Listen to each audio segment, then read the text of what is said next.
राधे राधे, हरे कृष्णा। अभी हम परम पूज्य हनुमान प्रसाद जी पोद्दार जी द्वारा लिखित पुस्तिका नैवेद्य पर प्रकाश डालने की यथारूप चेष्टा करेंगे। पहला प्रसंग है चेतावनी। बहुत गई थोड़ी रही नारायण अब चेत, काल चिरैया चुगी रही निशिदिन आयु खेत। काल ही करे सो आज कर, आज करे सो अब, पल में परलय होएगी फेर करेगा कब।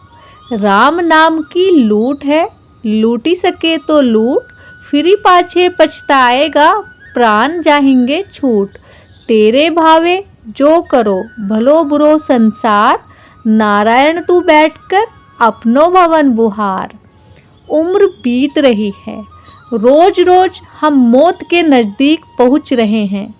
वह दिन दूर नहीं है जब हमारे इस लोक से कूच कर जाने की खबर अड़ोसी पड़ोसी और सगे संबंधियों में फैल जाएगी।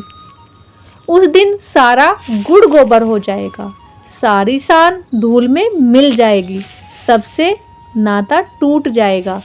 जिनको मेरा मेरा कहते जीभ सूखती है, जिनके लिए आज लड़ाई उधार लेने में भी इनकार नहीं है, उन सब से संबंध छूट जाएगा, सब कुछ पराया हो जाएगा। मन का सारा हवाई महल पल भर में ढह जाएगा। जिस शरीर को रोज धो पोंछ कर सजाया जाता है, सर्दी गर्मी से बचाया जाता है, जरा सी हवा से परहेज किया जाता है, सजावट में तनिक सी कसर मन में संकोच पैदा कर देती है, वह सोने का शरीर राख का ढेर होकर मिट्टी में मिल जाएगा। जानवर खाएंगे तो विष्ठा बन जाएगा, सड़ेगा तो कीड़े पड़ जाएंगे। यह सब बातें सत्य है, परम सत्य होने पर भी हम उस दिन की दयनीय दशा को भूलकर याद नहीं करते। यही बड़ा अचरज है। इसलिए युधिष्ठिर जी ने कहा था, अहन्यहनि भूतानि गच्छन्ति यमाल में शेषः स्थावर मिच्छन्ति किमाशर्मता परमा। प्रतिदिन जीव मृत्यु के मुख में जा रहे हैं, पर बचे हुए लोग अमर रहना चाहते हैं। इससे बढ़कर आश्चर्य क्या होगा। अतएव भाई, बेखबर मत रहो, उस दिन को याद रखो। सारी सेखी चूर हो जाएगी। ये राजमहल, सिंहासन, ऊंची ऊंची इमारतें किसी काम में नहीं आएगी।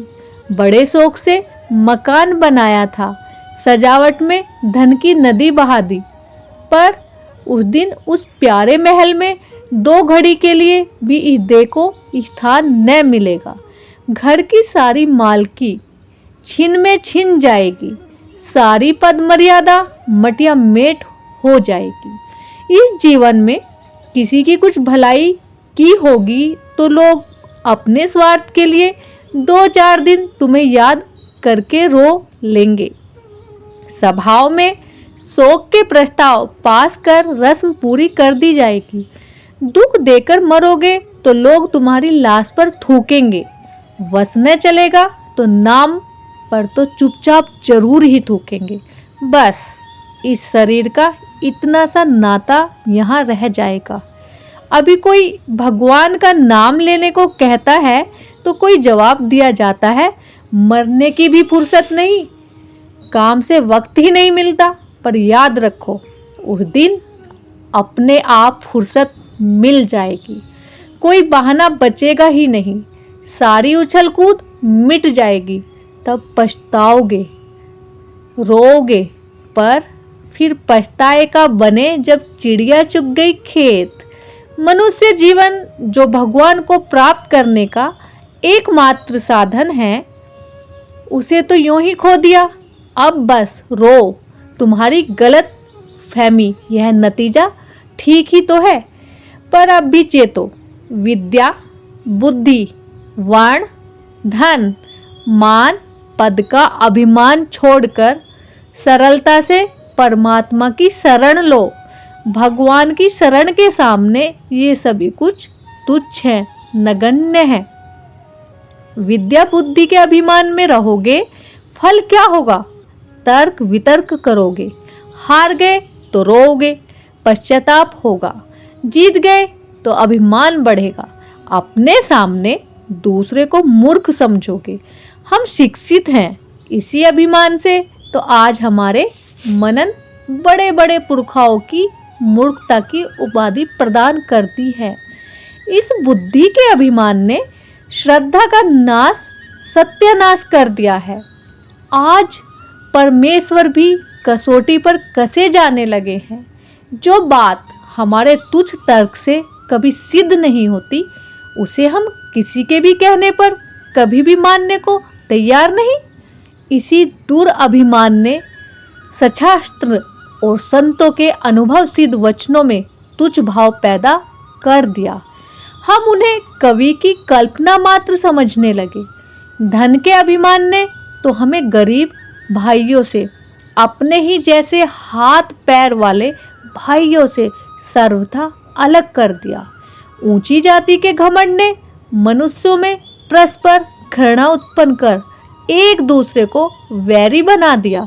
व्यभिचार, अत्याचार, अनाचार आज हमारे चिरसंगी बन गए।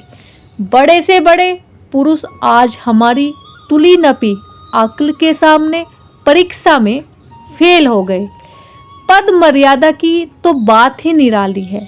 जहां कुर्सी पर बैठे कि आंखें फिर गई, आसमान उल्टा दिखाई पड़ने लगा। 2 दिन की परतंत्र मूलक हुकूमत पर इतना घमंड, 4 दिन की चांदनी पर इतना इतराना। अरे रावण, हिरण्यकशिपु सरीखे धरती तोलने वालों का पता नहीं लगा, फिर हम तो किस बाग की मूली हैं। सावधान हो जाओ, छोड़ दो इस विद्या, बुद्धि, वर्ण, धन, परिवार, पद के झूठे मद को। तोड़ दो अपने आप बंधी हुई इन सारी फांसियों को। फोड़ दो भंडा जगत के माइक रूप का। जोड़ दो मन उस अनादिकाल से नित्य बजने वाली मोहन की महामायाविनी किंतु माया नासिनी मधुर मुरली ध्वनि में, और मोड़ दो निश्चय आत्मिका बुद्धि की गति को निज नित्य निकेतन, नित्य सत्य आनंद के द्वार की ओर। यह प्रसंग यही विराम होता है। राधे राधे।